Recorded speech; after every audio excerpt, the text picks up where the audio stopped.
everybody? Welcome back to Amish's Mets in the Barnyard. Well, it's over. The Yamamoto sweepstakes is finally over with. Took forever. I'm glad to be here. Done with it. It sucks that he's not a Met. Let's lead off with that.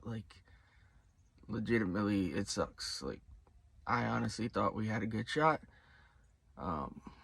Turns out, from what it looks like, this dude always wanted to be a Dodger, and he was pretty much always going to be a Dodger. I mean, it really feels like the Mets got put into a situation where whatever they offered, Yamamoto was going to take that deal to the Dodgers, and the Dodgers had all the money in the world to match that offer. So, I mean, it is what it is. I'm trying to find words here. I was out drinking last night, so I'm a little out of it. I'm sorry. But yeah, I mean, it really does. It stinks. I'm not going to sugarcoat this. This one stinks.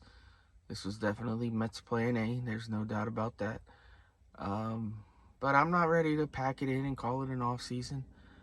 There is a plan B. What it is, I can't tell you. I don't work in the Mets front office. I can tell you what I hope it's not. I hope they don't just throw a bag at Blake Snell. And while I like Jordan Montgomery, the money he's probably going to cost and the years that are probably going to take to get him, to me, is a little too rich. I'm okay with them passing on him too. I would have hoped that we could maybe pivot to him, but I mean, realistically, I always said that he pitched himself out of a realistic contract, and at this point, I don't want the Mets to just throw him money for the sake of throwing him money. So we move forward, and who that is for, I don't know. Maybe Imanaga. I don't know. I like him. I know not everybody loves him. I think on a solid deal, he can be had. He would help stir up the rotation, in my opinion. But I don't want to get in a crazy bidding war for that dude either. Maybe it's a trade market. Maybe it's a move that we're not looking at. Maybe it's a move we haven't seen yet. Anything can happen. Like this Adrian Hauser, Tyrone Taylor deal came out of nowhere. My man works in the shadows, and Steve Cohen has worked in the shadows since he got it. I mean, that Lindor trade came out of nowhere. So anything can happen. Literally, anything's on the table. We obviously have. I mean, I know they don't want to spend money unless it's for the right player, but we obviously do have money to spend. You don't offer a guy 12 years, $325 million if you don't have the money. It's just, are there players out there to spend it on that we think is the right guys? I don't know. I don't know what Stearns is thinking. I know there's guys out there that I like, but might not be what Stearns wants. I do feel we need a left fielder. I do feel we need a DH, and obviously our rotation is still not great.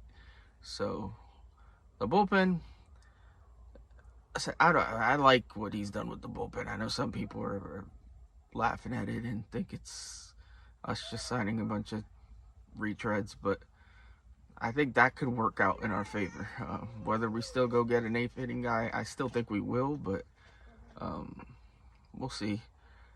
Other than that, not much else. I mean, we just have to, I've said it time and time again, we have to wait and see. No, people don't want to hear it. And just lastly, I mean, I know it's not going to stop, so I don't know why I'm begging for this, but we need to stop this comparing Steve Cohen to Fred Wilpon and Jeff Wilpon. I mean, Fred and Jeff Wilpon would have never even been.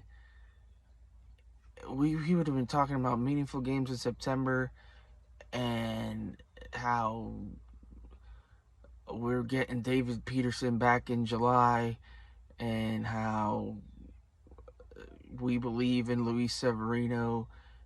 We would have never, ever been in the ballpark on this Yamamoto thing. I think people are lumping this Ohtani thing with the Ohtani was never coming here, period. Dude doesn't have the balls to play in New York. There, I said it. He wasn't ever coming here. Looks like Yamamoto and him might have pulled some LeBron D-Wade BS and just had a plan to go to the Dodgers. That's a little bit of a conspiracy theory, but I don't know, man. It kind of feels that way. But I mean, it is what it is. We can't sit here and compare our owner to one of the worst owners in the game. When the dude's done nothing but try to get this team right. Like, it may not have worked out. You may not have loved the Scherzer deal, the Verlander deal, but again, those are deals we don't make with the Wilpons here. We don't get Lindor and extend him with the Wilpons here. He came into a situation with no farm system, no real backbone to this team, and he had to throw money at the problem, because guess what? The other solution was tear it all apart, build down to the studs, and rebuild. And what Mets fan would have...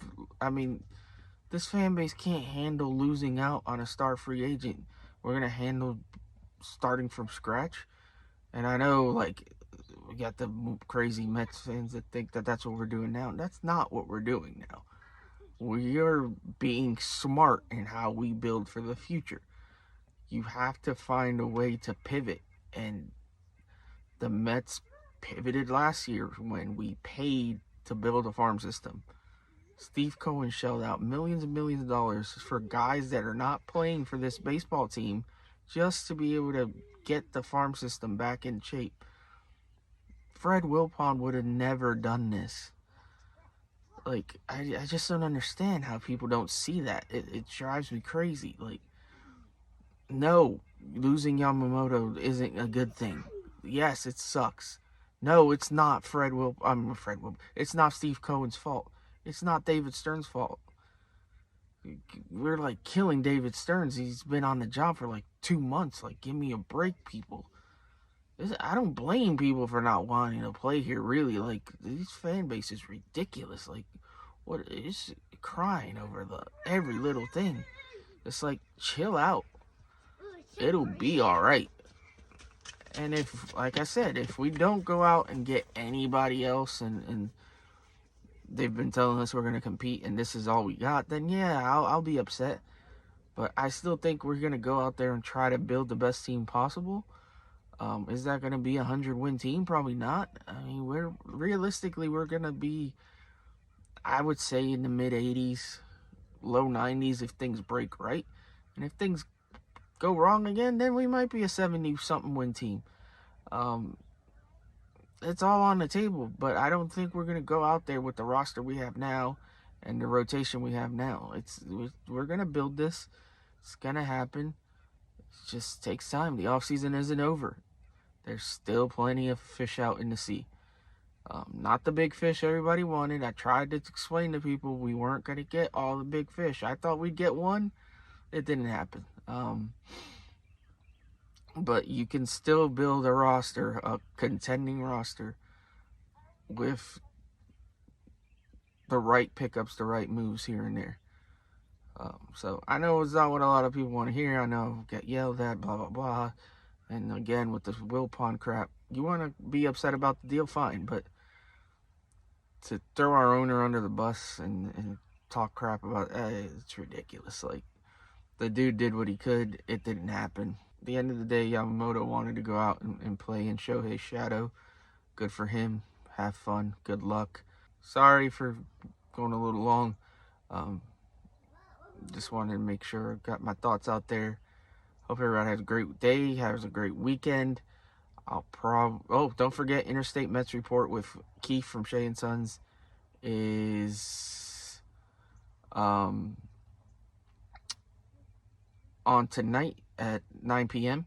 So please check that out. Yeah, hope everybody has a great weekend. Getting ready for Christmas. Thanks, everybody, and have a great day. Thank you for watching. Please like, comment, subscribe, and stay tuned for the latest video.